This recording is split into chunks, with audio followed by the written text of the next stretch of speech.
Muy bien, buenos días. Iniciamos nuestra clase. Como están viendo ya las diapositivas el día de hoy, sí, pues vamos a seguir utilizando diapositivas alrededor del semestre porque pues nos ayudan en la parte visual a transmitirles la información a ustedes. Estamos iniciando ya unidad 2. Dejamos atrás toda la introducción y empezamos a profundizar en la temática. Vamos a hablar ya de solidificación, como lo prometimos en la clase anterior. Les decíamos mucho, vamos a ver cómo se hace eso de la nucleación y el crecimiento de granos y que ya salen los cristales. Bueno, pues de eso se trata hoy. Y una parte muy importante dentro de los metales, que es lo que vamos a tocar el día de hoy, son procesos en los metales, está la difusión y es muy importante para la solidificación. Y en la temática se va a hablar también de aleaciones, entonces el tema lo cerramos, de hecho, con aleación. Entonces son 3 temas, como está planteado en el programa, repito, el programa de clases semanales. Hay una gráfica de Gantt en un Excel que está es un archivo Excel que está como programa de clases dentro de la plataforma. Entonces, así lo estamos siguiendo semana a semana. Pues hoy toca ver esta temática, porque esta fotografía donde tenemos un metal fundido que se está vaciando a moldeo, precisamente porque vamos a iniciar a hablar de solidificación, ¿sí? Entonces, vamos a empezar, vamos a ver el contenido más amplio. Dentro de solidificación vamos a hablar el día de hoy de nucleación homogénea y heterogénea.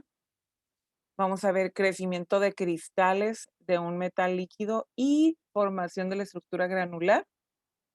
Y vamos a hablar, por supuesto, entonces de los granos dentro de esto. Vamos a ver como segundo punto la difusión. Vamos a ver mecanismos de difusión, que es sustitucional e intersticial, o sea, 2 tipos en general.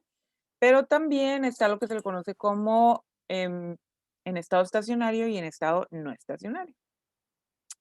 Y por último, vamos a hablar un poquito de las aleaciones. Un poquito lo digo porque es temática general, donde vemos principalmente concentraciones de los elementos o compuestos que estén formando la aleación y usos industriales. Entonces, sí, está muy interesante. Yo les recomiendo que de una vez estén utilizando su cuaderno de notas. Es parte de lo que van a tener que hacer. Yo se los informaba ya en la clase anterior, que iban a empezar a escribir mucho. No, pero que estén las diapositivas. Hay una parte que estará en las diapositivas y otra que no. Entonces, se van a revisar sus notas como parte de ejercicio también para que pues impulsarlos un poquito para que sí las tengan las notas, ¿sale? Entonces, hay que estar muy atentos. Por supuesto que las diapositivas se pondrán en la unidad 2 en la plataforma, estará el video de clase y las instrucciones a seguir para ejercicios. Entonces, sí, lo que sea que esté en diapositivas, pues muy bien, lo pueden copiar después, pero lo que aquí se anote extra, pues tendrán que ir al video y tendrán que invertirle doble tiempo, pero bueno, eso ya es de cada uno de ustedes. Muy bien, entonces vamos a iniciar con lo que ustedes están viendo en este momento en pantalla, que es la solidificación, es lo que tienen que estar pudiendo observar, nada más el título, está aquí, solidificación, y vamos a tomar en cuenta eh, lo que observan acá en esta figura, ¿sí? Hay un recipiente que es lo que se representa con esta superficie, digamos, rayada, y hay la formación hacia el interior de la cristalización. Aquí podemos ver, por supuesto, la separación granos y cómo se forman diferente junto a las paredes del recipiente que está conteniendo primero el material líquido y después en enfriamiento, cuando ya está solidificando, y cómo la solidificación se ve distinta conforme te vas hacia el interior del material, ¿sí? Solidifica distinto justo junto a las paredes de cualquier recipiente y eso es un tipo de solidificación que vamos a repasar en unos momentos. Entonces, bueno, vamos viendo. Iniciamos pues hablando de qué trata la solidificación. Y esto realmente tiene que ver con moldeo de materiales, con el uso que se les va a dar industrial a los materiales. Entonces, así como lo dice el texto, realmente es un proceso industrial de muchísima importancia, donde hay que fundir los metales para moldearlos y darles ya sea un acabado ya final, que así se va a utilizar, o el semiacabado como lo necesite el cliente. Y en general, el proceso toma en cuenta estas etapas que nos está marcando aquí. Una que es la formación de núcleos, que es lo que se le llama nucleación. Vamos a estar nombrándolo de esa forma. Van a estar ustedes escuchando, es que es nucleación. Bueno, porque ahorita vamos a ver nucleación homogénea y nucleación heterogénea. Entonces, la segunda etapa es el crecimiento de los núcleos para formar cristales y la formación de una estructura granular. Entonces, lleva básicamente 2 etapas, pero hay una previa, ¿sí? Podríamos describirlo en 3. Ahorita vamos a ver con la nucleación, vamos a describir lo que es la nucleación. Y nada más para recordarles, aquí abajo está la referencia mayormente utilizada, excepto en algunas de las imágenes. Todas las imágenes tienen abajo en el mismo archivo de PowerPoint, por ahí está la liga, por respeto igual también, ¿no? Son de autores anónimos, pero por el caso de que estuvieran bajo seguimiento del autor. Entonces, ahí está en las imágenes la información y como les decía, lo tomamos del libro de Fundamentos de Ciencia e Ingeniería de Materiales. Esto está sacado de la cuarta edición, ya hay una quinta. Esto mayormente viene del capítulo 4, sin embargo, la parte de difusión está en el capítulo 5. Entonces, para que pues lo sepan ustedes también y que también tienen acceso también a esta bibliografía. Muy bien, pues continuamos. Vamos a ver entonces qué es la nucleación. Y ojo, ya se los digo de fijo, esta imagen que ven aquí como figura 1, deberán tenerla en su cuaderno. Les voy recordando y va a aparecerles en plataforma del ejercicio, donde les recuerda lo que debieron tener en su cuaderno. Bueno, entonces vamos viendo nucleación homogénea y identificando primero lo que es nucleación. Para eso tenemos esta formación de núcleos, como lo ven en la figura 1, aquí abajo a la derecha, donde van ustedes a ver la figura, vamos a repasarla, ¿sí? Primero aparecen como puntos donde se empiezan a unir los átomos, iones o moléculas, y es a lo que le empezamos a llamar núcleos, donde se empieza a unir unos y otros. Entonces, ya no tenemos solamente estado líquido, sino tenemos el estado líquido más núcleos. Posteriormente, si esto continúa, se siguen juntando, se va haciendo como una masa más grande y es lo que vemos, por ejemplo, aquí en estos pedacitos, donde se empieza a formar ya los cristales. Ya no nomás era cuestión del enlace, que era lo que aparecía con los núcleos, sino ya se unen más átomos, iones o moléculas y ya nos empieza a formar cristales. Pero todavía están diluidos, están en un medio líquido. Si la solidificación continúa, ya no solamente tendremos el núcleo, ya no solamente tendremos los cristales, ahora tendremos los granos, ¿sí? Como observan aquí, se empiezan a formar los granos. Cada uno de estos es como si tomáramos un trocito dentro de la disolución líquida donde se encuentran nuestros compuestos, ¿sí? Ok. Bueno, entonces ya observando la figura, vamos a ver lo que nos dice la literatura. Esto se da, la nucleación homogénea, ¿sí?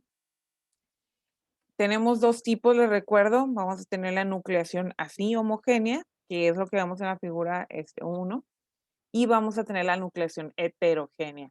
Homogéneo tiene que ver con que alrededor de de todo el líquido de este material empieza a haber nucleación, que no sucede con la nucleación heterogénea, pero ahorita vamos a ver la diferencia. Pues, ¿cómo se da esta nucleación? En el líquido fundido, cuando el metal proporciona por sí mismo los átomos que se requieren para formar los núcleos, ¿sí? Lo que ya veíamos ahorita en esta parte de la figura. Cuando el metal líquido puro, esto es bien importante para identificar cuando es homogénea la nucleación, se enfría lo suficiente por debajo de su temperatura de equilibrio, de solidificación, se crean numerosos núcleos homogéneos mediante el movimiento lento de los átomos que se unen entre sí. Recuerden ustedes que cualquier material en estado líquido tiene a los átomos en movimiento.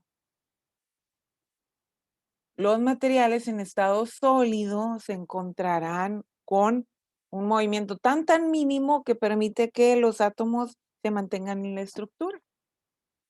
Entonces, la temperatura de equilibrio nos hablará de situaciones como, si yo grafico esto en el eje de las Y, pongo la temperatura, en el eje de las X pongo concentraciones.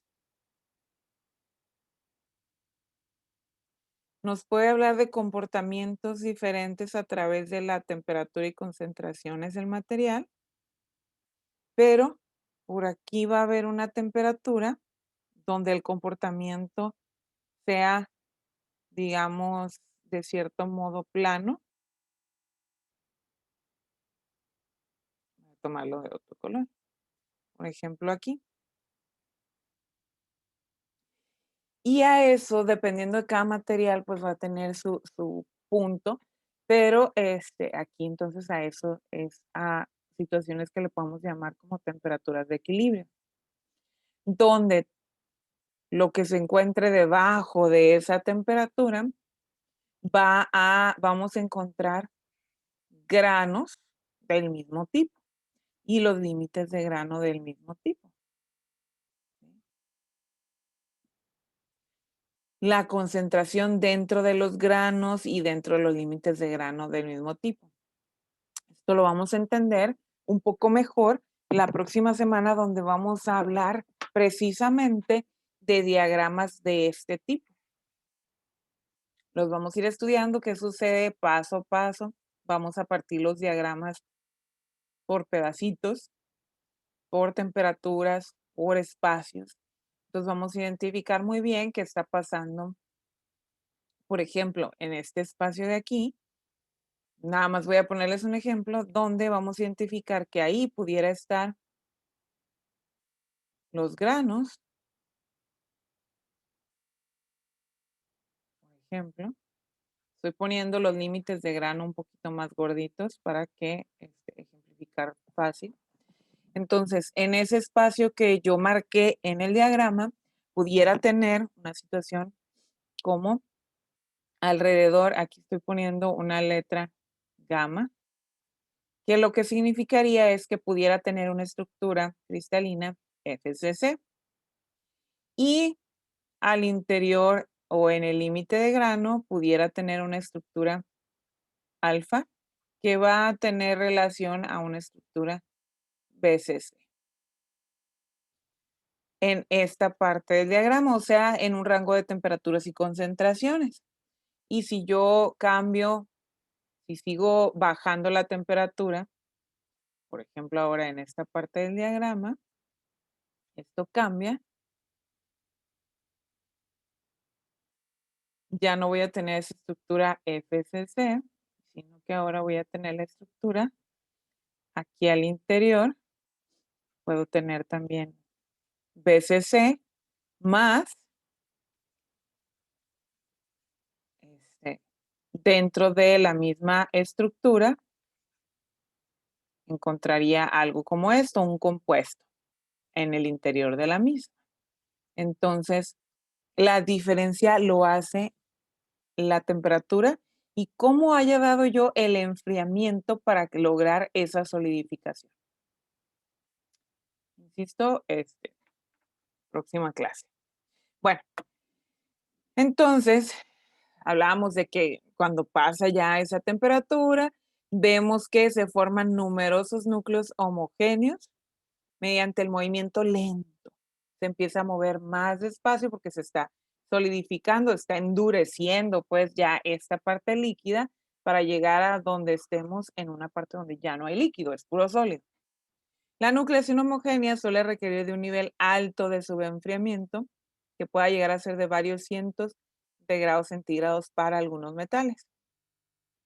¿A qué se refiere con este subenfriamiento? A que, digamos, sobre temperaturas muy altas, tener mucho cuidado y darlo por etapas de ser posible el enfriamiento.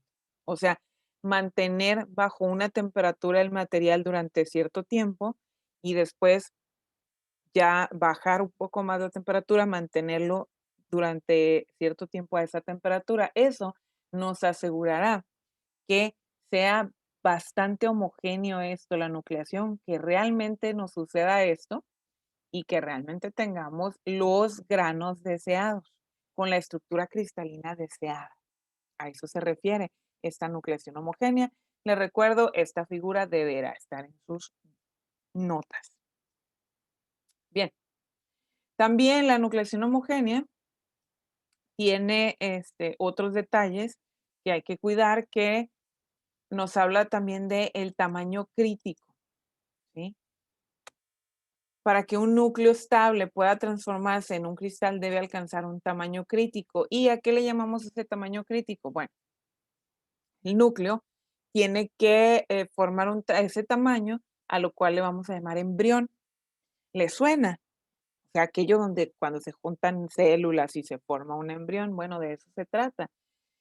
Al formar los embriones, entonces, eso tendremos ya ese tamaño crítico y eso le llamaremos núcleo. Porque a partir de ahí, ¿por qué también se le llama pues a un núcleo como embrión? Porque a partir de ahí empiezan a crecer cada vez más, ¿sí? Dentro de una solución, por ejemplo, si lo observáramos aquí como la parte líquida y estas partes como los núcleos, ¿sí? Y pudiéramos ver si son un poquito más pequeños, el tamaño crítico o inicial, pues es la parte de los embriones, un embrión, ¿sí? Resulta que como son inestables, porque todavía está disuelto, pues, en el material líquido, y esto va a influir todo lo que tenga a su alrededor.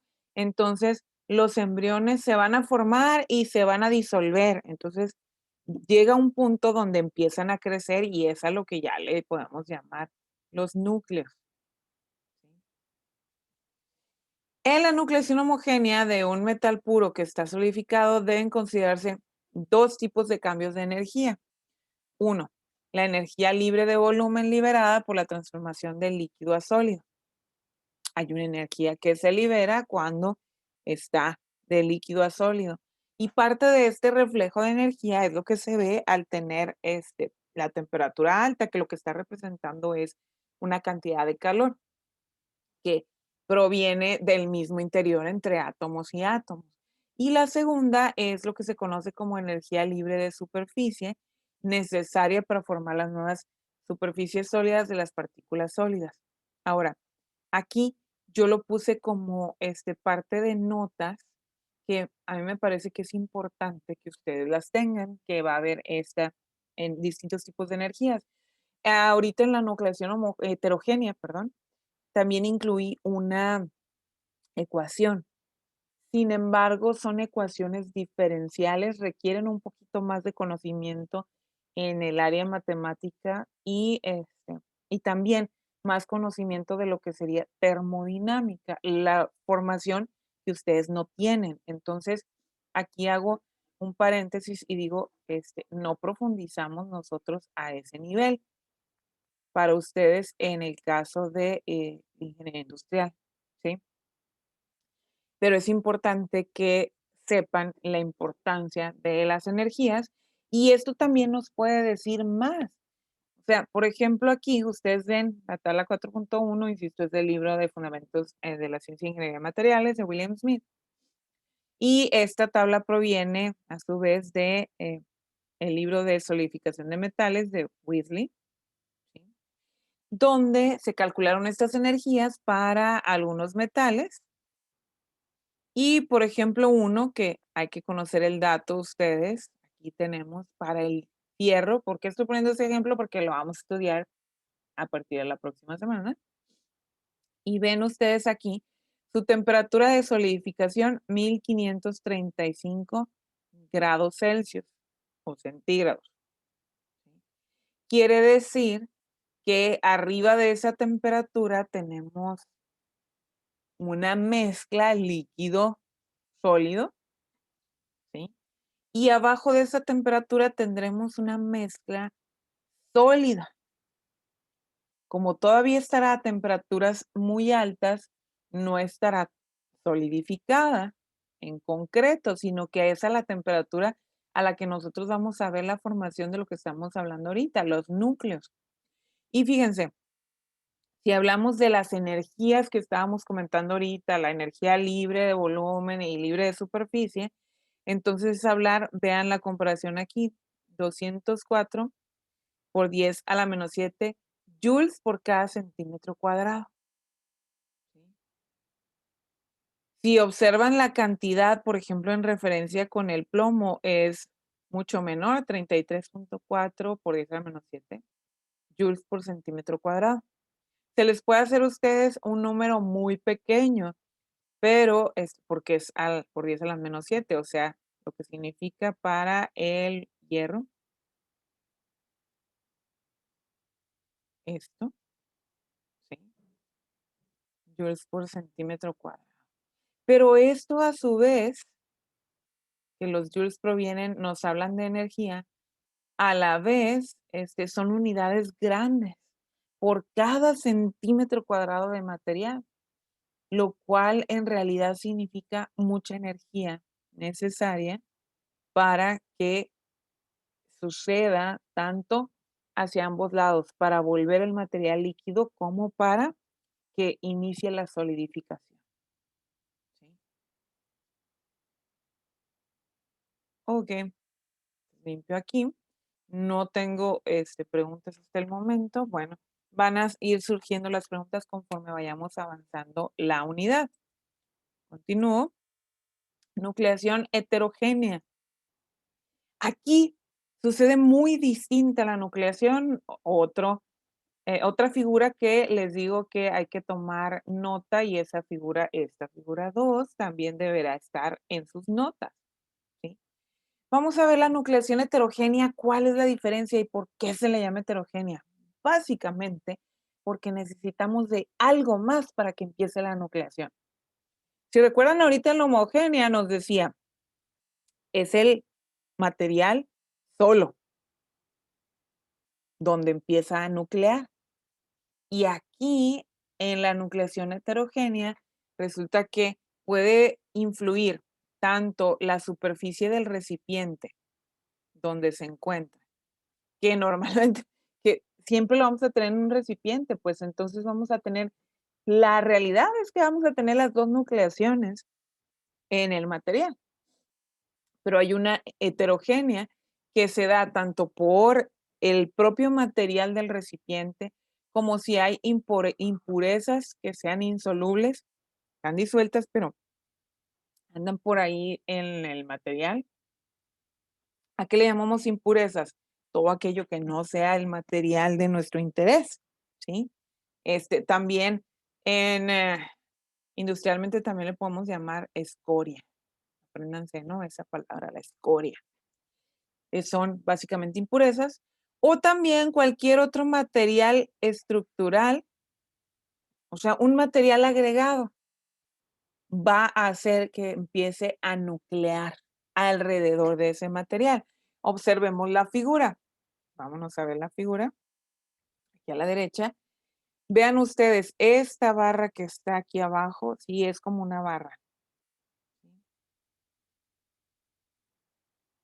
Esto, uy, se nos fue por ahí.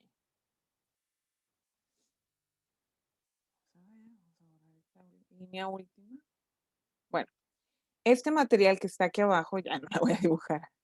Voy a ponerle estas líneas para seleccionar. Es lo que le llamamos el agente de nucleación. El agente. ¿Que quién es este? Que puede ser, insisto, puede ser la superficie del recipiente, puede ser escoria o impurezas o cualquier otro material que no fuera el material que nosotros estábamos usando. Y además es un material que se mantiene aquí en estado sólido. O sea, tú tienes la disolución o en estado líquido al material y acá estamos en alguna orilla o en algún otro espacio, porque pudiera tener un recipiente, por ejemplo, de esta forma, igual una olla, lo que sea, donde tengo el material líquido al interior y pudiera tener verticalmente, puedo meter una barra sólida, ¿sí?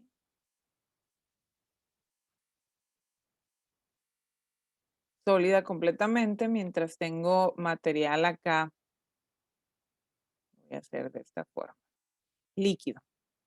Y entonces alrededor de esta barra es donde empieza a nuclear. A ambos lados, porque si ven que de la forma en la que está la barra. ¿Qué es lo que van a ver ustedes aquí en esta forma que tuvimos? Aquí donde ven esta parábola dibujada. ¿Sí? Voy a llevar hasta ese punto. Y hay ciertas cosas que me ayudan a describir esta nucleación, como ¿qué son? Bueno, el agente de nucleación, que lo voy a nombrar con Na, la disolución sólida líquida, que es lo que ven ustedes, y que es lo que empieza aquí en los límites estos, entre donde está la curva y el líquido. Tengo el líquido y acá tengo el sólido. ¿Qué es lo que ven aquí? Observan ustedes que también hay un ángulo de crecimiento, que es el ángulo teta. Lo tenemos marcado, hay dos partes. Está aquí y está de este otro lado. ¿Sí? Y nos da la formación. Aquí vemos que nos marcó gamma SL, que se estaba refiriendo a el crecimiento y la diferencia entre donde tengo fase sólido-líquido, SL. Y luego tengo donde está solamente la fase sólida, donde ya nucleó todo lo demás, todo lo que ya hizo la nucleación. ¿Sí? Y pues teta, que aquí se nos pasó, que es el ángulo de contacto. Eso nos ayudará a identificar las diferentes partes que voy a tener dentro de la nucleación heterogénea. Fíjense, en las fundiciones industriales no hay grandes subenfriamientos, o sea, lo que sería, lo que nos daría la nucleación homogénea. Entonces, por lo general, vamos a encontrar nucleaciones heterogéneas, donde No hay una variación muy grande, pues, con respecto a la nucleación de todo el material.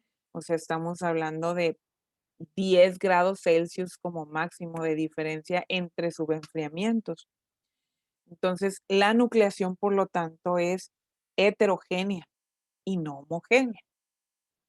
Para que ocurra esta nucleación, el agente de nucleación debe ser sólido, no líquido, ¿sí? Ya lo mencionamos que podría ser una impureza sólida o el propio recipiente.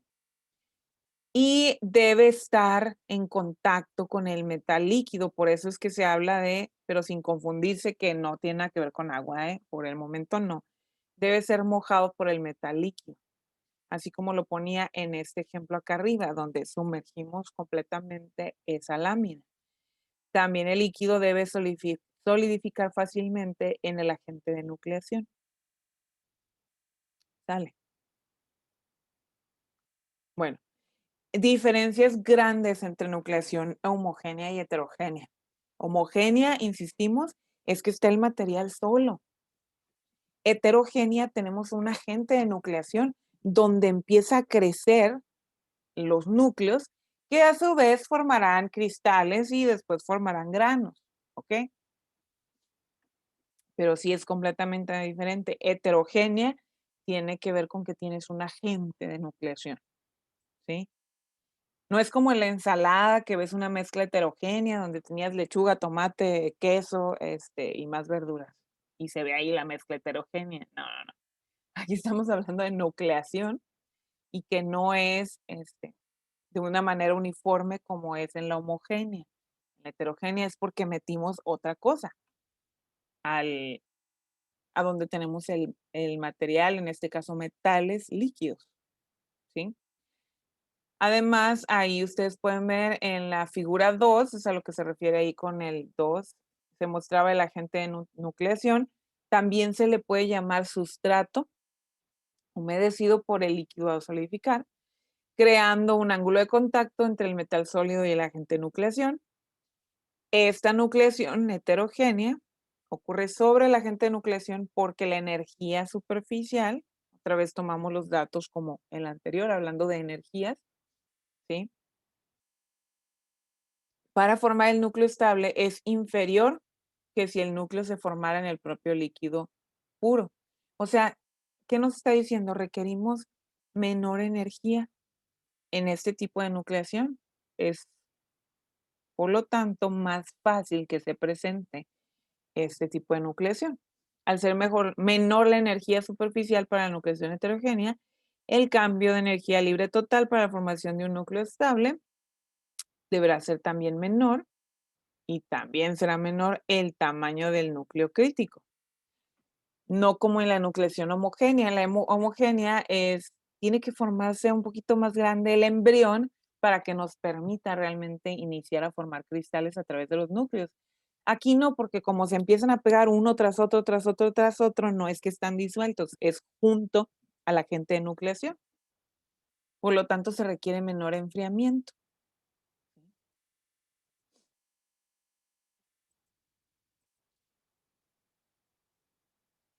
Dentro de esto mismo, vamos a tener nosotros el crecimiento de cristales que nos va a formar la estructura granular.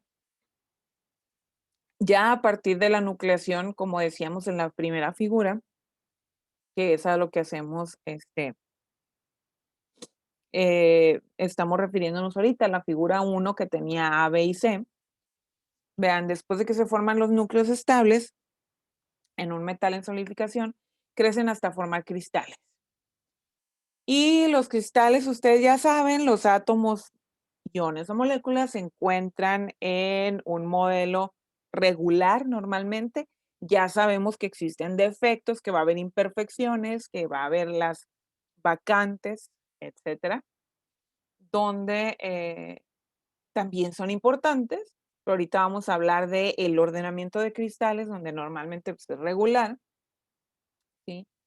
Pero si observamos cómo se fue dando la nucleación, que se empiezan a formar cristales, en esa figura, se las traigo otra vez, ustedes pueden ver donde los cristales empiezan a formar granos y los granos no se empiezan a formar así tan bonito como los cristales, lo que se puede ir uniendo.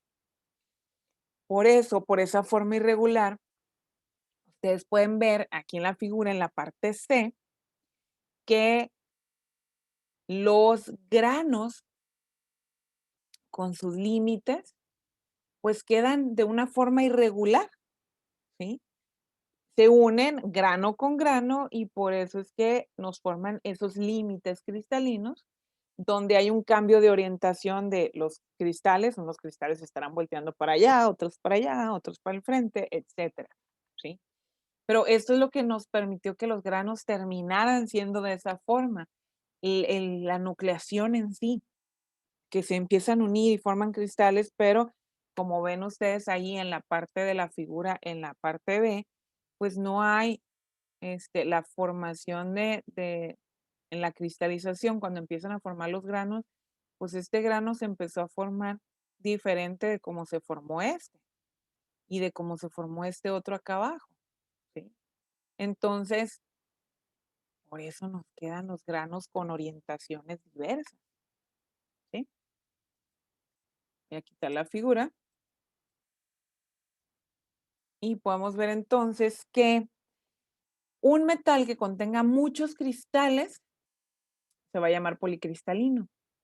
Generalmente nosotros vamos a hablar de ese caso, de tener muchísimos cristales. O sea, en realidad nos estaremos refiriendo a tener muchos granos, ¿sí? Pero sí tenemos una situación donde podemos llamarlo monocristal. Ahorita vamos para allá. Vamos a ver, a seguir viendo esto con la siguiente figura, donde vemos los granos. Nos situamos en los granos, que era lo que mencionábamos ahorita. Núclea, empieza a formar cristales y luego nos quedan los granos, ¿sí? Bueno, tenemos granos que se le llaman equiaxiales y otros granos que se le llaman columnares. Vamos viendo a qué se refiere. Tenemos una figura, por supuesto, que nos hace referencia a esto. Los granos equiaxiales nos hablan de si las condiciones de nucleación y crecimiento en el metal líquido durante la solidificación son tales que los cristales pueden crecer por igual en todas las direcciones, se obtendrán granos equiaxiales. Y con todo lo que estuvimos hablando en la diapositiva anterior, pues sabemos que, a ver, si es nucleación homogénea, no nos da esto de que los granos crezcan iguales. Entonces, ya nos dice algo más aquí, que alrededor del agente de nucleación en la nucleación heterogénea, vamos a encontrar granos equiaxiales. Ahí nos van a formar granos que sí se parezcan mucho entre sí. Los granos equiaxiales se encuentran normalmente junto a la pared del molde, como lo vamos a ver ahorita en la figura. Si quieren, me voy para allá. Aquí estamos viendo la figura. Ahorita me regreso.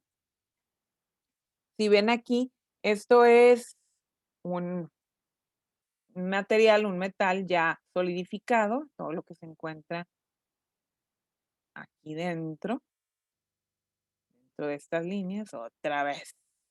Me quiero ir muy rápido y termino llevándome la línea para otro lado. Entonces vamos a trabajar más lento. Todo lo que se encuentra de esa línea roja hacia el interior es el metal ya solidificado. Todo esto que está acá es el molde. Generalmente para todo lo que son metales, yo puedo tener un molde.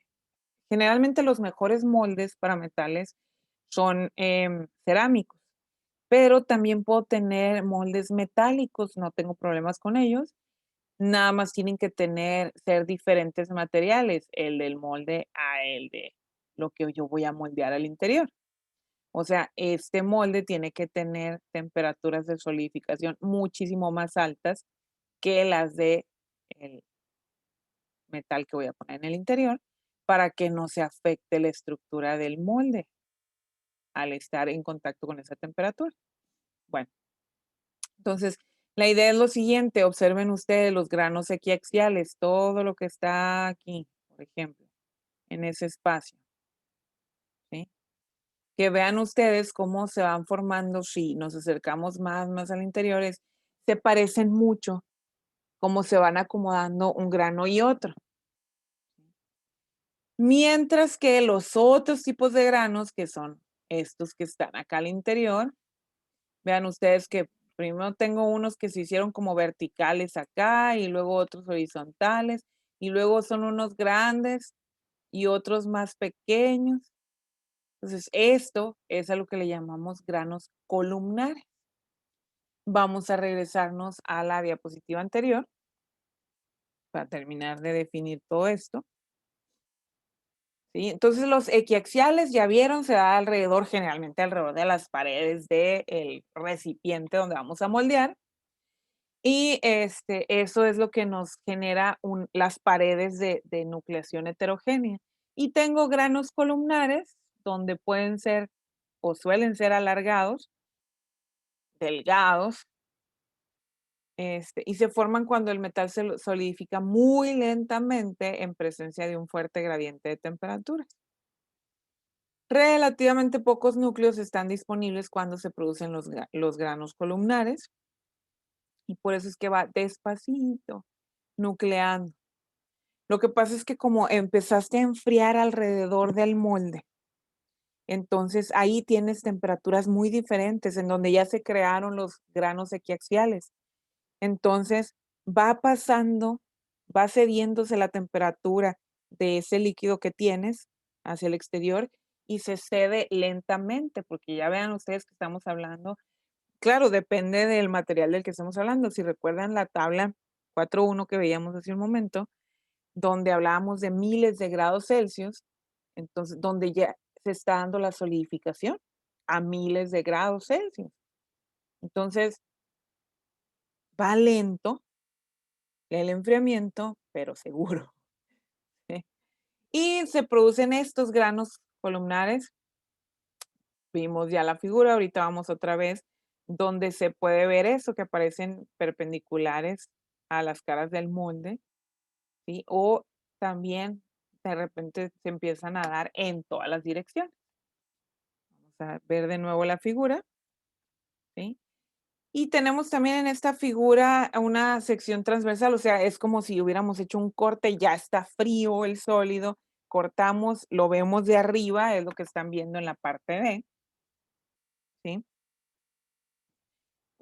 Una sección transversal de un lingote de aluminio y se puede ver cómo se formaron esos granos columnares. Y observen bien cómo se ve hacia la orilla de la figura. Tengo que marcarles porque a lo mejor no están viendo lo mismo que yo, pero hacia la orilla, o sea, lo que estaba cerca del molde, vean por ejemplo aquí, se nota cómo tenemos la presencia de más granos, vean, ¿sí?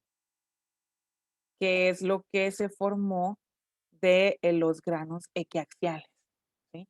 Y se logran ver muy bien cómo están los granos acá columnares, que son más alargados y sí se nota una diferencia entre ellos, ¿sí? Aquí nos presentaba los granos de una aleación de aluminio 1100, o sea que tiene al 99% de aluminio. Prácticamente esto le llamamos aluminio puro. Y ahorita que les decía, tenemos policristalinos, porque cuando tenemos muchos cristales a través de pues muchos granos.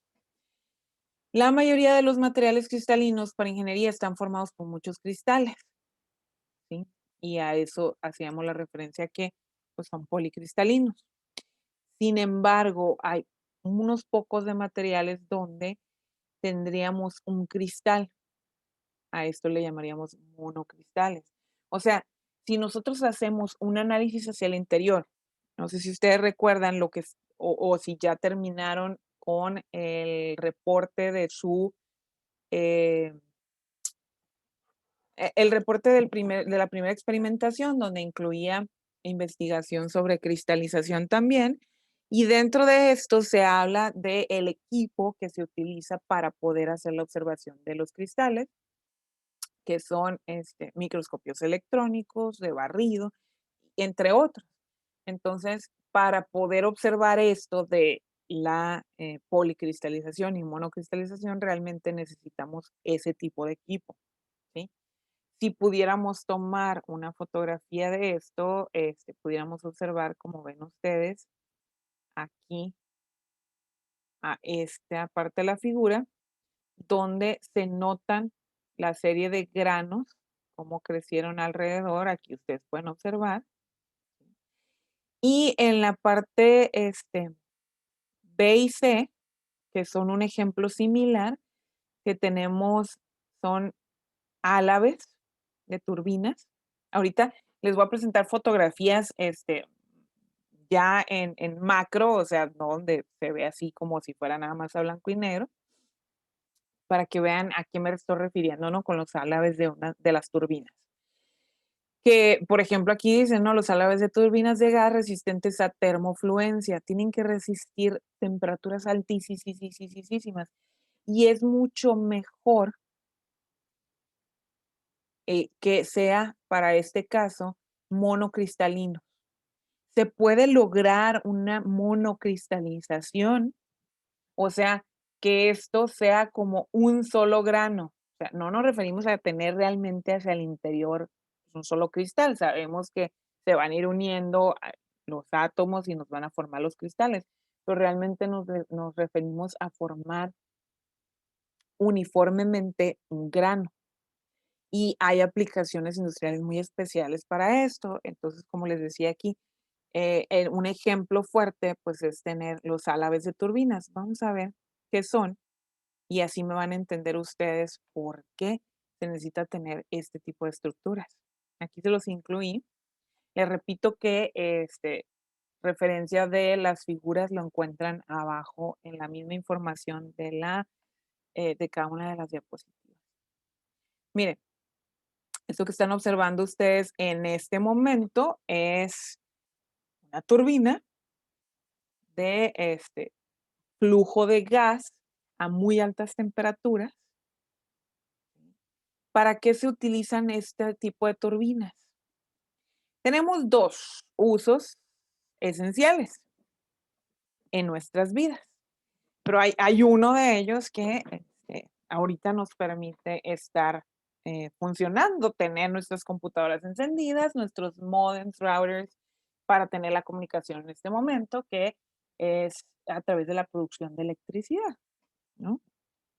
Bueno, una cuestión básica de la producción de electricidad es que pasamos un combustible, es lo que van a ver ustedes en estas flechas azules.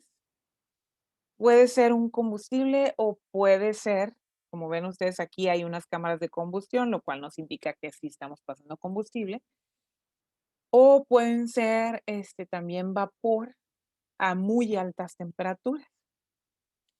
Y lo que hace las turbinas, que es aquí donde están cargados los álabes, todo esto, y van viendo ustedes, si ven en la figura, cómo los álabes se alcanzan a ver de distinto tamaño, porque así es como se construyen para hacer un cambio en el flujo, es acelerar el flujo lo que se hace con esto, en este caso el combustible, para que nos dé todavía un mayor rendimiento al movimiento que queremos al final. Esto es un cambio de energía calorífica a energía mecánica, ¿sí? Y es con el conocimiento de energías potenciales. Entonces, todo esto, fíjense, van a aprender ustedes y se va a hablar mucho más de esto en lo que son las clases de mecánica, donde se habla un poquito de movimientos y energía potencial y energía cinética, a partir de más o menos como la tercera unidad. Y en la materia de fluidos y calor, donde se tiene que hablar de fluidos en movimiento y el calor que influye, ¿no? Y pues lo vemos aquí, ingeniería de materiales. Se ve también en un poco algo, si tocamos el tema en ingeniería ambiental, ¿por qué no? Y etcétera.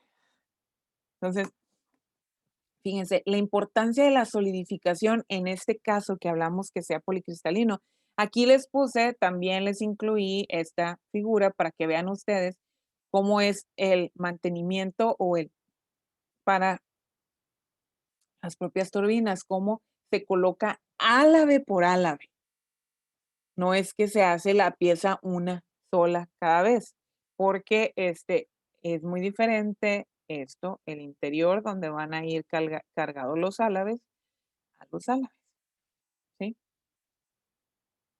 Y también les traigo otras figuritas donde pueden ustedes observar eh, los álabes por separado. Ese tipo de turbinas las podemos tener tanto en las aeronaves, o sea, esto es de la industria aeroespacial, es una parte donde nada más está enfocado a materiales, en ingeniería, y es un área aeroespacial. O también puede ser para la generación de energía eléctrica, que era el ejemplo que les ponía al principio, que por eso nos podemos estar viendo, gracias a que se genera energía eléctrica a partir de turbinas, gracias a la combustión de gases, ¿sí? Eh, Aquí vamos a observar entonces en la siguiente diapositiva, les puse unas imágenes de distintos álabes. Como pueden observar ustedes, ahí tienen izquierda y derecha, acercamientos. Incluso los álabes pueden tener unas ranuritas y son distintas las ranuras si ven la primera figura a la siguiente, si se van en horizontal a la segunda, son distintas las ranuras. Eso también ayuda a que sea mejor el flujo del gas que va a pasar a través de las turbinas y también que el material del álave se mantenga mejor. Permite un propio enfriamiento del material. A eso es a lo que le llamaban ahorita la termofluencia. Nos va a permitir que tenga una vida mucho más larga el álave, que funcione mejor a través de la turbina cada uno de los álabes. Aquí pueden ustedes ver en la siguiente figura, la figura 3, o si se van en vertical, la segunda, y ven que son de distintos tamaños, insisto, porque depende en el lugar que van en la turbina, cada álave pues, será el diseño distinto, ¿sí? Si a ustedes les toca trabajar en este tipo de industria, pues de esto se va a tratar. ¿Cómo logran hacer esos álabes? Y es una sola pieza, no son 2 o 3 piezas pegadas, ¿no? También puede ser que sean 2 piezas, o sea, también sí se puede encontrar esta pieza por aquí y luego esta pieza por allá, y se logran unir a través de calor también eso se puede hacer, ¿sí? ¿Cómo se hacen estas piezas? Bien interesante y que también lo van a aprender ustedes en cuarto semestre en procesos de fabricación. Para eso necesitan esta clase de saber de materiales. Hay equipo especializado para esto, equipo de moldeo muy específico, los CNC, Centros de Maquinados Computarizados. Para eso necesitan ustedes aprender muy bien SolidWorks y AutoCAD. Los dos programas, se pasa el diseño, se estructura a un nuevo código y que ya es la máquina que va a hacer los cortes del material y nos termina dejando el álave. Sí, bueno, este es un ejemplo, ¿no? Aquí en Sonora tenemos este tipo de industrias, sí. Aquí en Hermosillo existe este tipo de industria donde se trabajan este tipo de álabes. Entonces sí, por los tiempos sí nos permite, cuando mejoren las situaciones de la pandemia y esto, podremos visitar, sí, los llevaremos a visitar y observar esto industrialmente, ¿no? Para que puedan ver cómo se hace esto, ¿sí? Espero que se motiven y se emocionen más, ¿no? Y todo esto lo precede lo que acabamos de estudiar, la nucleación homogénea y heterogénea. Tiene que existir para que tengamos este resultado como el que estamos observando ahorita. Necesito que cristalice, ¿sí? en el modo que yo ocupo. Si lo ocupo que cristalice totalmente, como un monocristal, entonces necesito tener mucho cuidado en la nucleación, que se dé, este, heterogénea, pero lo más homogénea posible. O sea, que esté controlada, ¿sí? Y de tal forma que me dé los núcleos, correctamente para que me dé, no la variación en los granos, ¿sí? Y que la estructura sea, uniforme, ¿sale? Bueno, ese era un ejemplo. Y, esa era la nucleación.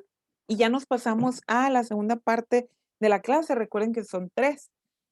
Sobre todo en la parte de aleaciones nos vamos a ir muy rápido porque tienen que ver mucho con la difusión. Pero, ya comprendiendo la nucleación y qué es lo que tenemos en la imagen que escogimos, para la portada de difusión, es donde observan ustedes granos, ¿sí? Y de eso va a tratar la difusión. ¿Cómo se puede dar la difusión? Y, pues, la pregunta es, ¿qué se supone que estamos hablando con la difusión? Vamos a ver. La difusión en general la vamos a ver para sólidos. Sin embargo, la difusión existe entre gases, líquidos y sólidos. Es una temática que tiene que ver con todos los estados de la materia, ¿sí? Es un mecanismo de transporte de la materia. Para entender por completo muy bien la difusión, sí se requiere más eh, formación en lo que les platicaba ahorita, en termodinámica, en mecánica de fluidos y en conocimientos de transporte de fluidos más profundos. Entonces, por lo tanto, nosotros tocamos la temática más o menos por encimita. ¿Por qué? Porque es un solo semestre donde estudiamos ingeniería de materiales. Tenemos que hablar de ello, pero no son expertos porque no es la idea de la carrera de ingeniería industrial. La idea de la carrera de ingeniería industrial es que si ustedes van a producir o se van a enfocar en esto que tenga que ver con los materiales, que sepan las bases, ¿sí? Pero para todos los cálculos de difusión, el conocimiento realmente lo llevan los ingenieros en materiales, los ingenieros químicos y los ingenieros mecánicos. Son los que estudian esto más a profundidad, ¿sí? Pero no significa que ustedes no puedan trabajar con esto, ya está claro que sí, ¿sale? La difusión entonces se da, es el mecanismo de transporte a través de la materia. ¿Transporte de qué? El transporte de átomos, moléculas. Los átomos en los gases, y estoy en la segunda parte, líquidos y sólidos, en todo estado de la materia, se encuentran en constante movimiento. Eso ya lo sabemos. Una, si nos vamos de nuevo a la estructura atómica, sabemos que el átomo jamás está descansando, que siempre está moviéndose, ¿sí? Recuerden ustedes las teorías de los orbitales, donde nos hablaba ya al interior del átomo y decir, realmente en un instante podemos predecir una probabilidad de dónde se encuentran los electrones, que esos son los orbitales.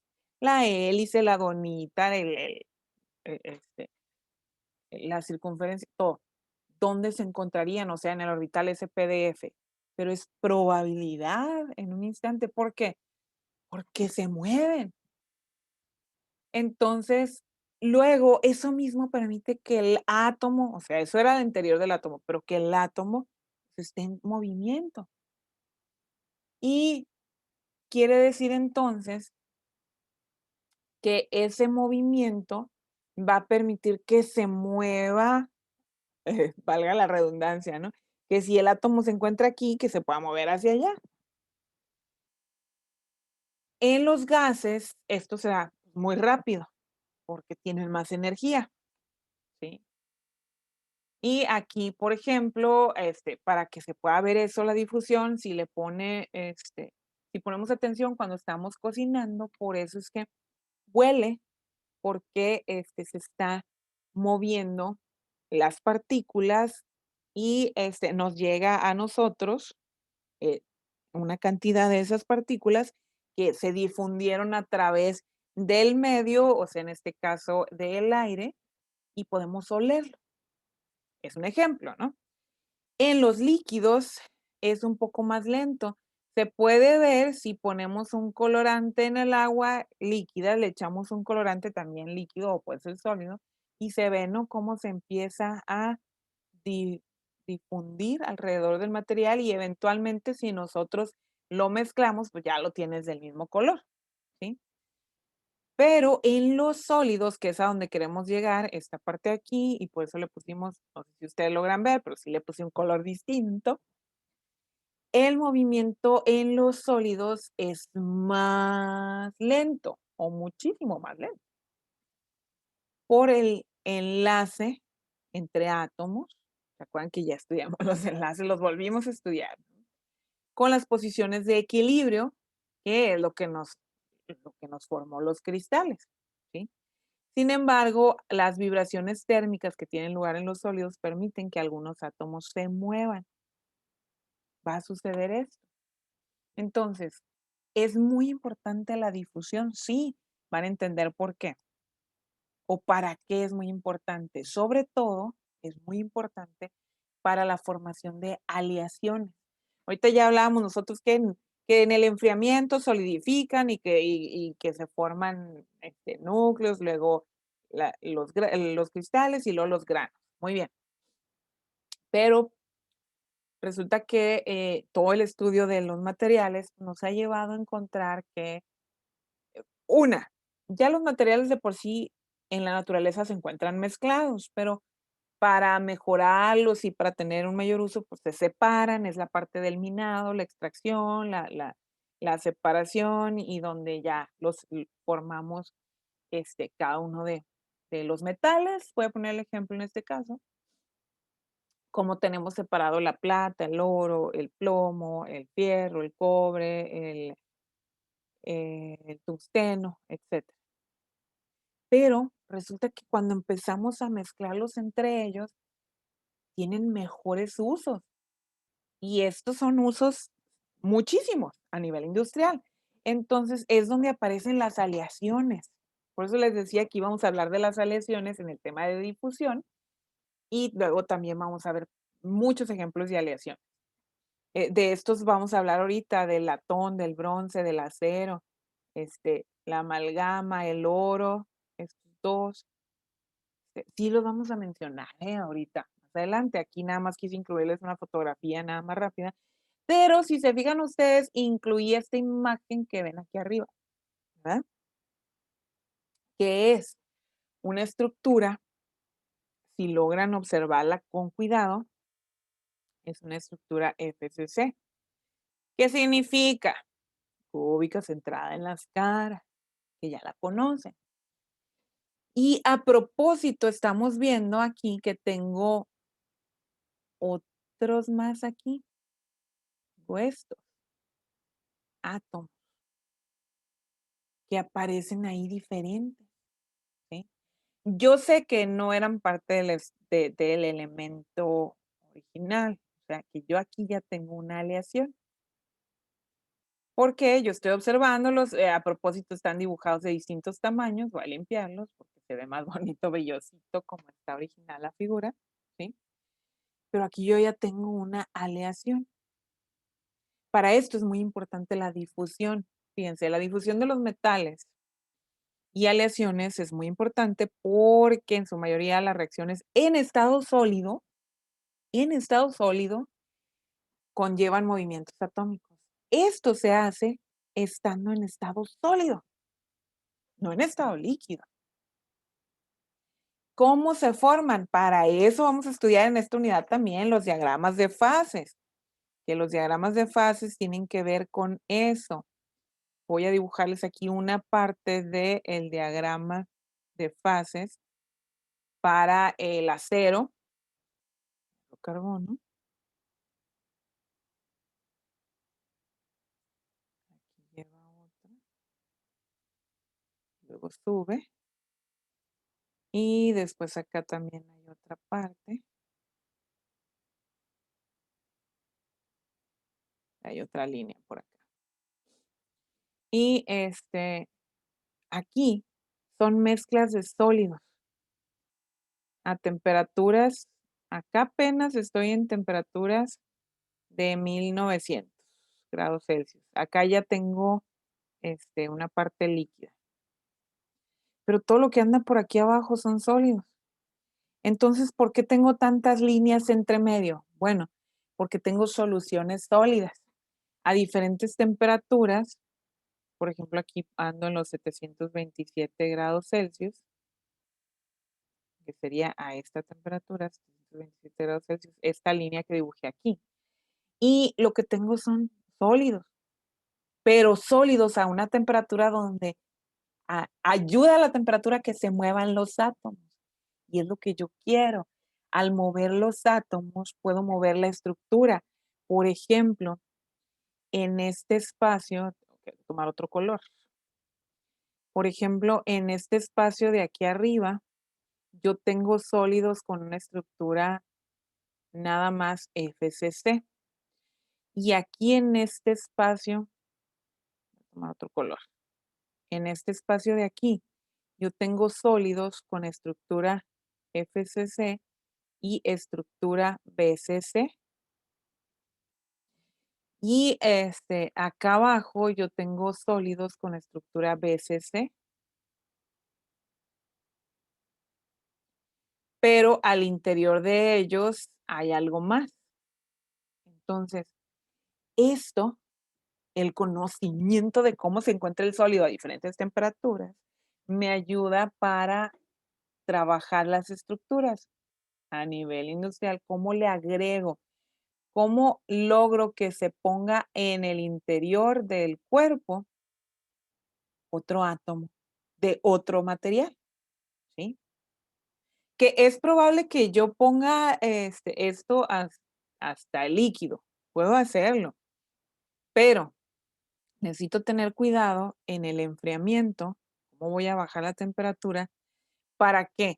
Cuando están en estado líquido están todos separados, pero yo quiero que cuando se solidifique, lo que hablábamos ahorita de nuclear y luego que se formen los cristales y se vayan formando los granos, que me queden estructuras como esa que tengo aquí, donde al interior se suceda la difusión, o sea, que se meta el átomo del otro elemento, ¿sí?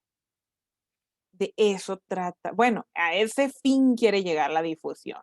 Por esto es muy importante. ¿Sí? La difusión tiene varios mecanismos. O sea, si no es nomás así, nada más porque se me ocurre y ya va a entrar. No, pues tiene mecanismo sustitucional o por vacantes. Ajá, ¿se fijaron? En la clase anterior les decía, es que bueno, los defectos también pueden ser importantes. Los defectos nos pueden servir. Y resulta que, bueno, puede servir para bien o para mal, porque se nos puede rellenar de más o no, o lo que nosotros necesitábamos. Resulta que si tenemos otro material y queremos que se una al inicial, queremos una aleación, si tenemos vacantes, pues es el primer lugar que van a ir a ocupar, o sea, el espacio vacío está fácil, se difunden y ocupan ese espacio. Es mucho más fácil ocupar una vacante que ocupar un espacio de la propia estructura del cristal, de la celda unitaria. Pero ambas cosas suceden, ¿sí? La difusión sustitucional o por vacantes, primero vamos a describir esa, se da entonces cuando hay suficiente energía y los átomos se pueden desplazar y van y toman el espacio de la vacante. ¿Se acuerdan? Las vacantes eran huecos. ¿Sí? Y eso permite la difusión sustitucional. Si hay más vacantes, pues hay más energía térmica disponible y por lo tanto la velocidad de difusión es mayor. O sea, a temperaturas más elevadas tengo más difusión. En el caso de la difusión sustitucional o por vacantes. Y tengo la otra que es por mecanismo intersticial. Omar trae un sonito ahí, un ruido. ¿Quiere participar? Díganos, pregunte. Adelante.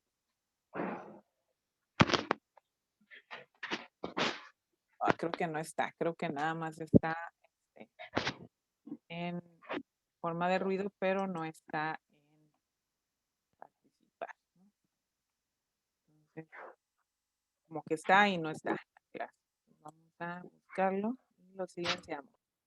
Muy bien, porque pues, no era parte de la clase. Bien, entonces esa es la difusión sustitucional o por vacantes. Ahora, tengo esto, lo puedo trabajar, si lo veo con un diagrama, vean ustedes, aquí tengo la figura 5, donde tengo en la figura, se logra ver la vacante, ¿sí? Y a esto se refiere el que si tengo mayor energía, otro átomo sustituye y entra y ocupa el espacio vacío, ¿sí? Y de el que no hablemos de un plano 1, 1, 1, vectores. Yo creo que ustedes ya estudiaron el vector de ese tipo 1, 1, 1, el más sencillo de una sola longitud, ¿sí? Y a lo que se refiere, pues es a el espacio más sencillo. Si yo nada más lo viera en un plano, 2 dimensiones, y luego veo el espacio de la vacante, observo la tercera dimensión para darme cuenta cómo viene y se sustituye el otro átomo en esa vacante. Si un átomo cercano a una vacante tiene suficiente energía de activación, puede moverse hasta la vacante y contribuirá así a la autodifusión de los átomos. En este caso es un ejemplo de átomos de cobre en la red. O sea, existe la autodifusión, por supuesto, cuando es solamente el mismo material y se encontraba su vacante y solito se reajusta. O sea, quiere decir que yo puedo eliminar los defectos, así los llamábamos, ¿no? Los defectos de un material por difusión. Claro, podemos darle mayor energía térmica al material sin volverlo líquido en estado sólido. Yo puedo agregarle energía, provoco que los átomos se activen un poco y recupero los defectos, los elimino, logro que se muevan, que se difundan, o sea, que se dé la autodifusión. El mismo material elimina las vacantes, se puede dar eso, ¿eh? La energía de autodifusión es igual a la suma de la energía de activación para la formación de la vacante y la energía de activación para mover la vacante, cuando estamos hablando de autodifusión. Durante esta autodifusión o difusión sustitucional en estado sólido, los átomos deben romper sus enlaces iniciales con otros átomos. Sí, se tiene que dar, pero es suficiente la energía para que se mueva de donde ya estaba. Y esto facilita entonces que se den estas propias vacantes. Para que pase esto con aleaciones, ya no como el propio material solo, ¿sí? Tiene que haber solubilidad de un tipo de átomo en otro. O sea, tiene que existir una afinidad entre los átomos, ¿sí? Entonces, por eso es que los, las aleaciones metálicas se dan, fíjense, entre los metales que son afines a ellos. Pues si nosotros vemos la tabla periódica y vemos con qué se alía un metal, es con los que están alrededor de él en la misma tabla periódica, porque tienen características afines que sí permite dar la aleación. Fíjense nomás, qué padre, ¿no? Bueno, no sé, a mí me emociona. Aquí les puse también tabla 5.1 donde vemos energías de difusión, ¿sí? Vean que en general, mientras aumenta la temperatura del metal, también aumenta energía de activación. Aquí pueden observar ustedes. Sí, observen, por ejemplo, en el aluminio, el ejemplo que viene, el 2, ¿sí? Tiene una estructura cristalina FCC, cúbica central en las caras, ¿sí? En el rango de temperatura entre los 400 y 610 grados Celsius, obsérvese, no está el líquido porque necesitaríamos arriba de 660 grados para volverlo líquido. Observen que no, lo estamos trabajando menos del estado líquido, ¿sí? Para ver la difusión, observen que puedo tener energía de activación de alrededor de 165 kilojoules por mol. Si vemos que hablar de mayor energía, por ejemplo, el hierro o fierro, vean que su estructura cristalina en BCC, y ya como sólido, trabajándolo a temperaturas por debajo de su punto de fusión, o sea, en estado sólido, la energía de activación 240 kilojoules por mol. Obsérvense que con estos ejemplos entre el aluminio y el hierro, necesito mayor energía de activación, pero eso tiene lógica. Si necesito mayor temperatura, hablo de mayor energía, ¿sí? ¿Sale? Y le llamamos a esto energía de activación, recuerden, porque necesito esa cantidad de energía para que se empiece a dar la difusión. O sea, el que eliminó vacantes, eliminó espacios vacíos, eliminó errores que tenga dentro del material o agrego otro elemento y formo aleaciones, ¿sí? Espero que esté quedando claro. Bueno, continúo. El otro tipo de difusión, ¿sí? Que no es sustitucional a través de vacantes, se llama intersticial, ¿sí? Y se llama intersticial porque, así como está definido aquí, resulta que los átomos en las redes cristalinas va a aparecer entre las redes cuando estos átomos se muevan de un sitio intersticial a otro intersticio vecino, o sea, de donde ya están acomodados dentro de su propio cristal, ¿sí? Agregamos energía, obviamente, se pueden desplazar y esto va a ser desplazar de manera permanente y esto va a generar entonces esto, lo que se llama difusión intersticial.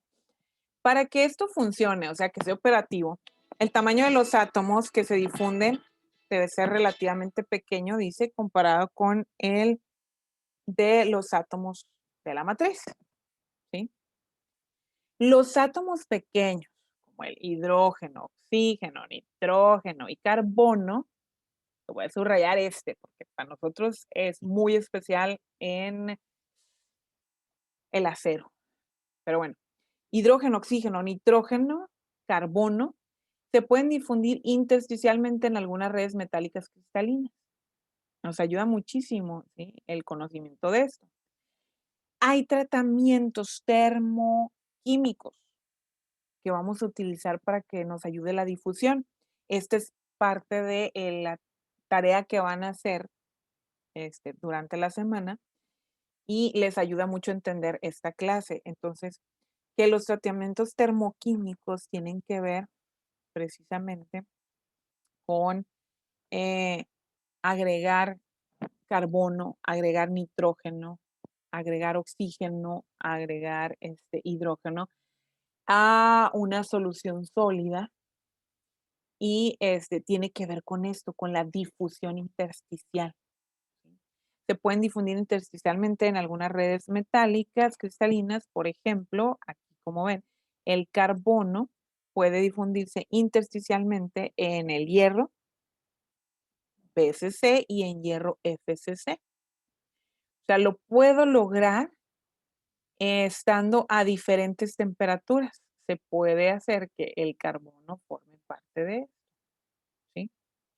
Y tengo noticias para ustedes. Naturalmente, se da a través de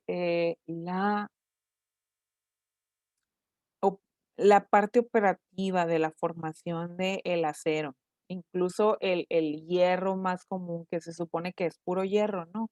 También tiene carbono.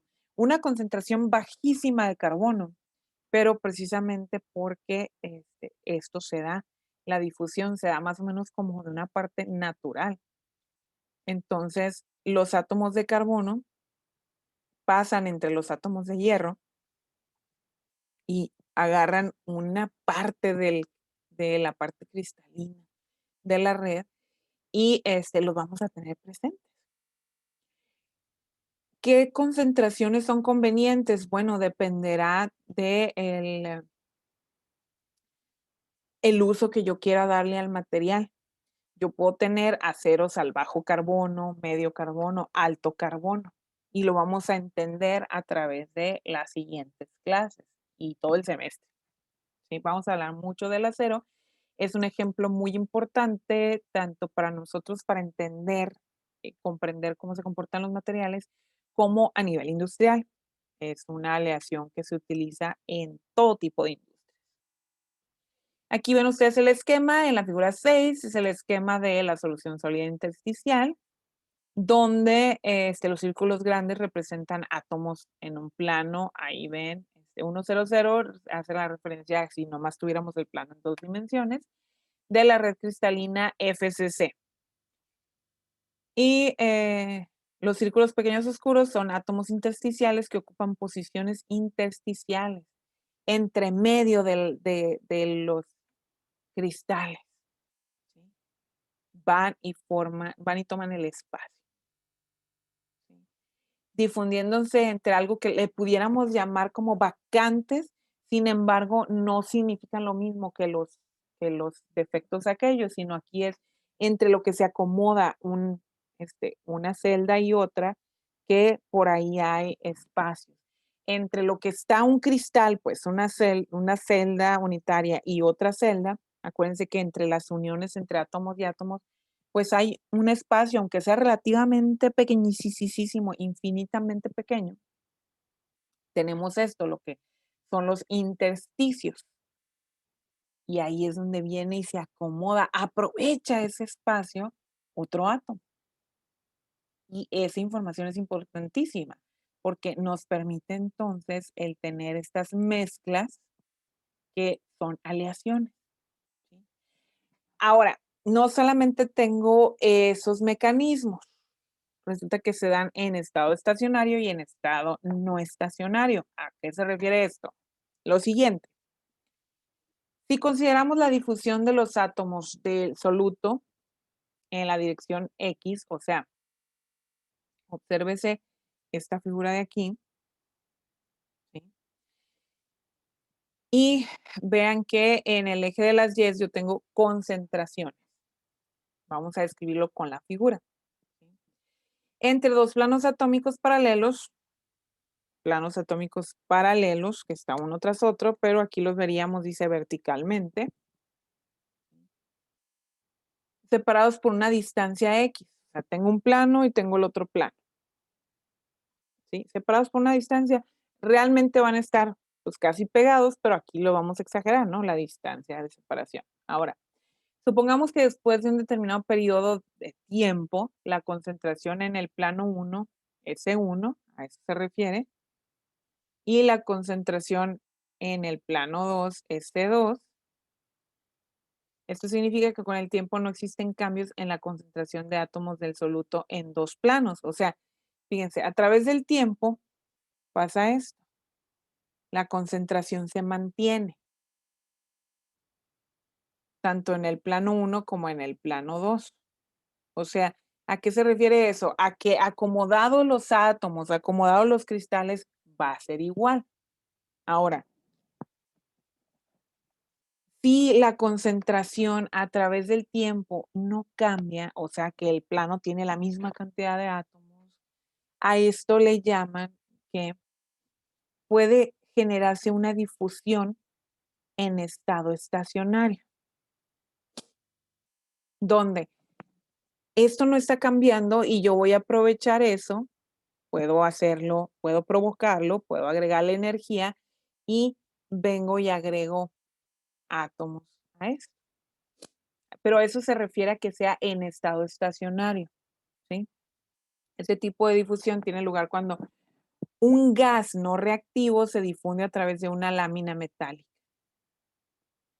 O sea, donde yo tengo la, la parte metálica y agrego un gas, por supuesto que tengo que tener cuidado con la energía de activación. O sea, si tengo que mantener el material con una cantidad de energía o lo voy a traducir a temperatura que me permita que suceda la difusión, ¿sí? Y puedo tener esto también en estado no estacionario. Aquí les agregamos esta tabla para que ustedes observen energía de difusión que requiero, por ejemplo, para poner carbono en una estructura de hierro FCC, la cantidad de energía, y en el caso de carbono en estructura BCC, observen, ¿sí? Y así sucesivamente pueden hacer una comparación ustedes. Vamos a ver, en estado no estacionario es cuando, ¿sí? Que generalmente es lo que aprovechamos, proporcionamos más energía a el material, provocamos que se empiecen a mover. Y sí, si lo tomáramos por láminas, si tomáramos la estructura así por láminas, ya no tenemos la concentración igual, podemos estarlas este, moviendo tanto que vamos a tener una mayor variación. Entonces, esa mayor variación permite que se difunda más fácil el material. Por ejemplo, aquí nos menciona, si se difunde carbono en la superficie de un árbol de levas de acero para endurecerla, la concentración del carbono bajo la superficie cambiará de un punto a otro con el tiempo a medida que el proceso de difusión avance. O sea, me permite que, sobre todo esto lo quiero hacer cuando quiero aumentar la concentración del otro material. Y, por ejemplo, tener un acero al alto carbono, que es el ejemplo que me está mostrando aquí, para que el material sea más duro, más fuerte, yo necesito hacer este tipo de difusión. Pero aquí ok, le puse doblemente para. Para los casos de difusión en estado no estacionario, lo que lo define, matemáticamente hablando, es eh, esta ecuación, que es la segunda ley de Fick aplicada. Como les decía yo a ustedes, necesitan mayor conocimiento ustedes en métodos de transporte, en fluidos y en sólidos. Entonces, nada más menciono yo la ecuación aquí a ustedes, no se las voy a poner a estudiar porque también necesitan un mayor conocimiento matemático para resolver este tipo de ecuación, ¿sí? Son ecuaciones diferenciales. Que sí involucra la integración, que es lo que están estudiando ahorita, pero todavía no estudian las ecuaciones diferenciales ustedes, es hasta el próximo semestre. Pero aún así el conocimiento de ecuaciones, el conocimiento ese matemático no es suficiente, pues hay que saber más de termodinámica para poder estudiar estas ecuaciones, ¿sí? Pero entonces, como vimos, dentro de esto es mejor el estado no estacionario, ¿sí? Porque vamos a acelerar más a los átomos y eso nos va a permitir que la difusión sea mejor. Aquí tenemos otra imagen donde ustedes pudieran observar, si lo viéramos como que con un perfil de velocidad, ustedes pudieran ver, pues es que tengo el gas, el sólido lo voy a poner con una mayor energía, poner un gradiente de energía que aumenta, ¿sí? Entonces, va a permitir que el gas eventualmente, como si hay espacios vacíos dentro del sólido, se difunda dentro de él, ¿sí? Y a esto se refiere entonces esta gráfica que ustedes ven aquí.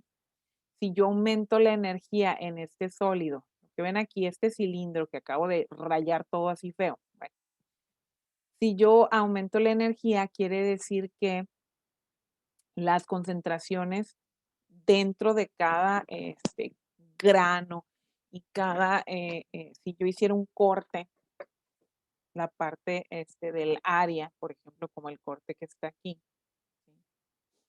puedo variar su concentración y a eso se refiere con esto. Fíjense que cada uno tiene una curva. Las otras figuras antes hablaban de que la concentración fuera constante. ¿Se acuerdan que habíamos visto eso? Concentración 1 y concentración 2 constantes. Ahorita aquí no, aquí ven que es variable, por eso presentamos curvas. Por eso estudiamos los diagramas de fase y qué pasa a diferentes temperaturas, cómo se comportan los cristales, cómo están a diferentes concentraciones, para poder entender cómo se da la difusión y cómo formamos aleaciones. A final de cuentas, queremos llegar a formar aleaciones. ¿Para qué queremos formar aleaciones? Para formar mejores materiales, para tener materiales más resistentes, ¿sí? O menos resistentes. Ya dependerá en gustos, se rompen géneros. No, pues sí. Bien, eso es prácticamente lo fuerte de la clase.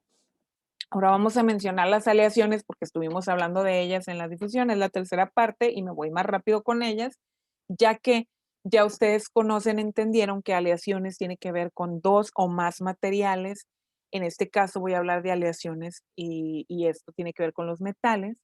Entonces ya sabemos que se difunde uno de los metales en otro, ya sabemos que se da por haber sucedido la nucleación, ya sabemos que esto va a existir. Entonces vamos a ver ejemplos aquí rápidamente. Vamos a ver el acero, álnico, alpaca, bronce, constantán, cuproníquel, magal, magnam, nicrom, nitinol, oro, varios tipos de oros, peltre, plata, sámac, latón. Entonces vamos a verlos.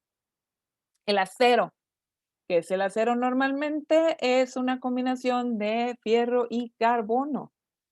Va a tener carbono en una concentración entre 0.25 y 0.70%. Comúnmente, o sea, aquí lo dije, ¿no? Comúnmente, y lo vamos a estudiar la próxima semana a través de su diagrama de fierro, carburo de fierro, que es estudiar las concentraciones estas distintas de carbono. Tengo otros aceros que no solamente es acero al carbono, sino además tienen manganeso, silicio, cromo, molibdeno, níquel, tungsteno, etcétera. ¿Sí? Eso me permitirá que yo tenga, dependiendo pues del uso, pero que yo tenga, por ejemplo, aquí, este, si esto va a estar en constante movimiento, va a incluso a impulsar otros mecanismos, entonces tengo que tener aleaciones más duras, ¿sí? Y luego tengo aceros inoxidables, por ejemplo, en estos usos, donde voy a agregar un cromo con una cantidad que sea más o menos del 12%, pero no solamente voy a tener cromo, puedo tener algo más, puedo tener cromo níquel, por ejemplo, ¿sí? Entonces, todo eso vamos a estudiar en esta clase. Aquí es una probadita de las aleaciones que vamos a trabajar.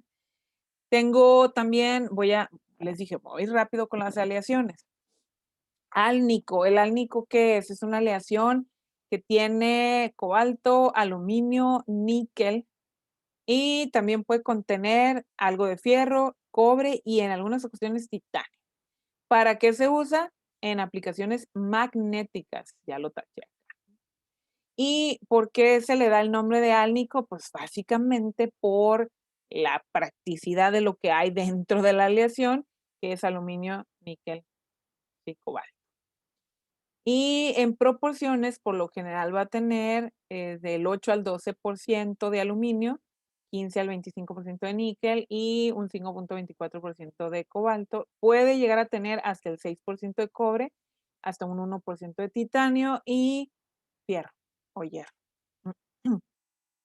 Ese fue el álnico. Tenemos la alpaca. ¿Qué es la alpaca? Pues también es una aleación. Originalmente le dieron un nombre así. También se le llamaba como alfénico o plata alemana por la coloración y por los usos que se le da, pero no es, no es plata. Esto es una combinación de zinc, cobre, níquel y pareciera plata, pero es alpaca, ¿sí? Las aleaciones que contienen más de 60% de cobre son monofásicas y se caracterizan por su ductilidad. ¿A qué se refiere que sean monofásicas? El tipo de cristal todo alrededor del propio metal, ¿sí? Y, por ejemplo, aquí ustedes pueden ver, hay una tablita aquí abajo que pueden ver que tiene, si tengo un 63% de cobre, un 31% de zinc y un 6% de níquel, es de tercera calidad. O sea, es mayor preferencia que tenga un porcentaje más o menos similar entre zinc y níquel y alrededor del 50% de cobre. Esa es la alpaca. Vamos al siguiente. Bronce. ¿De qué está hecho el bronce? Es una aleación de cobre estaño. No es puro, no es puro cobre, ¿sí? El bronce tiene diversas proporciones, por ejemplo, un mínimo de 75% de cobre, pero no debe pasar estos límites porque entonces se vuelve frágil, ¿sí? El estaño le da mayor dureza al cobre y por eso se utiliza en muchas aplicaciones la aleación de bronce. Ustedes ven aquí hay una tablita también abajo donde pueden ver que tenemos bronces laminados con aluminio, fundidos que tienen plomo, zinc, magnesio y aluminio, bronces fosforados o fosforosos que tenemos, pues, además del cobre y estaño, tenemos presencia de fósforo donde puede tener hasta un 30% de fósforo. Bronces rojos que van a tener también zinc y plomo, ¿sí? Dentro de la concentración de ellos.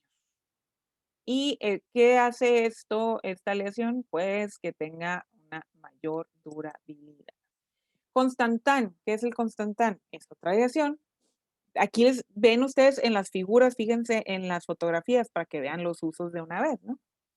El constantán es una aleación cobre-níquel que tiene ya así marcado 55% de cobre, 45% de níquel. Se caracteriza por tener resistencia eléctrica constante. Habitualmente, pues esto da para el uso característico entonces de tener un coeficiente de temperatura pequeño, bajo, y no tenemos un problema de electricidad, tenemos resistencia eléctrica, o sea, no es buen conductor el constantán. Ven uno de los usos comunes ahí, ustedes logran ver nuestra moneda por ahí también, es uno de los usos. ¿Qué más? Cuproníquel, que también, como veíamos, el constantán, pero el constantán es una aleación de cobre-níquel, ya habíamos que 55-45, aquí esta es una aleación variable de cobre-níquel que se utiliza, por ejemplo, en tuberías, intercambiadores de calor, en aparatos de destilación, condensadores que tienen agua salada, o sea, porque tiene resistencia también a la corrosión en los cigüeñales, en sistemas propulsores, etcétera, ¿sí? Mezcla típica, vean aquí es muy diferente a la anterior. Esta es 75 cobre, 25 de níquel, ¿sí? Las monedas que se hacían antes, que eran de plata, fueron primero sustituidas por esta aleación de cuproníquel. Magal, ¿qué es el magal? Eh, una aleación de magnesio, aluminio, y zinc y manganeso, ¿sí? Tiene estos cuatro. Y esta, ¿para qué se utiliza el magal? Para fabricación de carrocerías, para la aeronáutica también, y la elaboración de instrumentos quirúrgicos, ¿sí? Una aleación muy resistente, es ligera, pero no es soldable, entonces generalmente em, tienen que ser una sola pieza. Entonces sí tiene muchos usos. Vámonos al siguiente. Magna, una aleación de magnesio principalmente, pero tiene manganeso, aluminio y zinc. La primera aleación obtenida eh, a través del conocimiento ya de aleaciones, ya cuando se utilizaba el bronce y se utilizó también el magnam. aplicaciones para partes mecánicas y fabricación de instrumentos quirúrgicos. Aquí ya están viendo ustedes un tratamiento que es el temple, un tratamiento térmico al que se somete el acero, concretamente a piezas o masas metálicas ya conformadas en el mecanizado, para aumentar dureza, resistencia a esfuerzos y tenacidad. Ese tratamiento, que es el temple, viene en su tarea, que tienen que investigar, insisto, esta semana, y van a ver que para todo el uso de piezas, sobre todo a lesiones metálicas, se tienen que dar tratamientos térmicos y termoquímicos que asegurarán una mayor difusión, una mejor estructura, una mayor dureza, una mayor resistencia en todas sus propiedades al material. Bueno, seguimos con las aleaciones. Tenemos el nicrom. ¿Qué es el nicrom? Es una aleación níquel-cromo. Si se fijan, la mayoría de los nombres de las aleaciones provienen de lo que los contiene. Esta aleación tiene más o menos 80% de níquel y 20% de cromo.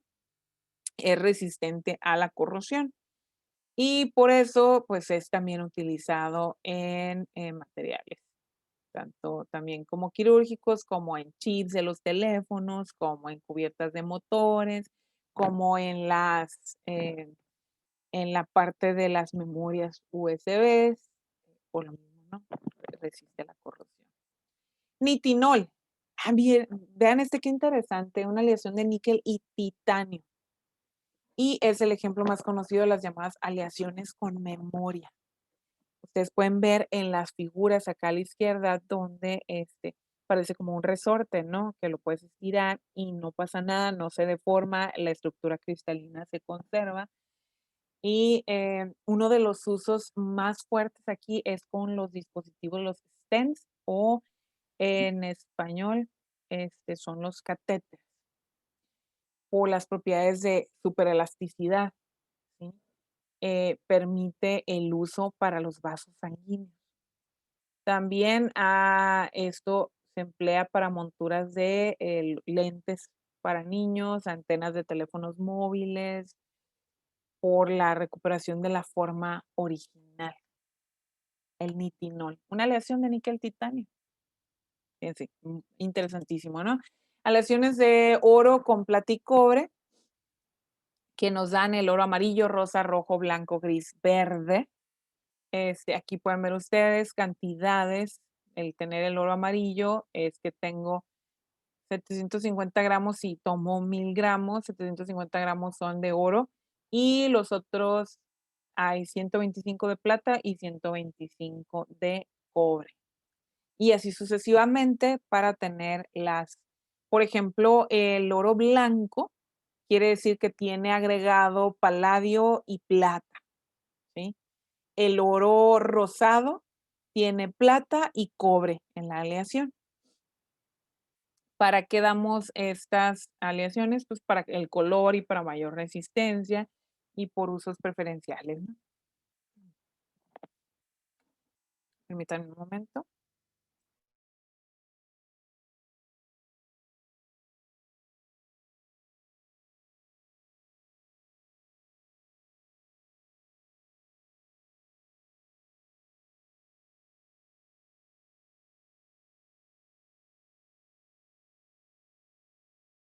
Como estoy hablando mucho, pues mi garganta también siente el efecto. Tenemos el peltre. ¿Qué es el peltre? Una aleación metálica compuesta por estaño, cobre, plomo, antimonio. ¿Por qué? Porque es maleable, nos da una coloración mejor. Se puede asimilar a la plata incluso, poco reactivo y resiste las temperaturas. Los mayores usos que conocemos nosotros es para equipo de cocina, ¿no? Las ollas y hasta sartenes, ¿no? De peltre. Existen distintos tipos de peltre. Ahí está el fino, triple, ley. El ley, que es y el triple, los que utilizamos en la cocina. ¿Sí? Continúo con otra aleación. Acuérdense que eran muchas. La aleación de plata, no sé si ustedes han visto que la plata trae en su apellido casi siempre, ¿no? La ley 925 significa el tipo de aleación. O sea, 0.925 partes de plata y las otras partes son de cobre para formar esta aleación, la 925, y muchísimos usos, tanto en monedas como joyería, entre otros. El SAMAC, ¿qué es el SAMAC? Una aleación de zinc, aluminio, magnesio, cobre. También lo vamos a encontrar tanto en joyería como en utensilios, como lo ven ahí, las llaves para el agua, en candados, etcétera, ¿no? Aquí ustedes vean las figuras, las fotografías, y la tabla que ven ustedes acá es para hablarnos de tipos de SAMAC diferentes, de acuerdo a concentraciones diferentes que tengan con respecto a cada uno de los elementos, con el zinc, cobre, magnesio, aluminio, entre otros, ¿sí? Y así podemos tener SAMAC 3, 5, 8, etcétera. El latón, una aleación de cobre y zinc, se asemeja a la coloración como si fuera el oro, pero es flexible y a la vez es resistente a la corrosión. Por eso se utiliza mucho en las llaves de las tuberías. También en instrumentos musicales, como pueden ver aquí tenemos un ejemplo de un saxofón, los candados, etcétera. Me voy al siguiente. Ya estoy terminando, Más ejemplos de latón, hay un montón de aleaciones del mismo.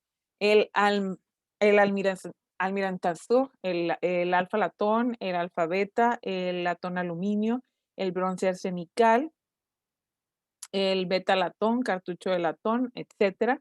Aquí ustedes se pueden tomar más tiempo en leerlos y ver pues los ejemplos.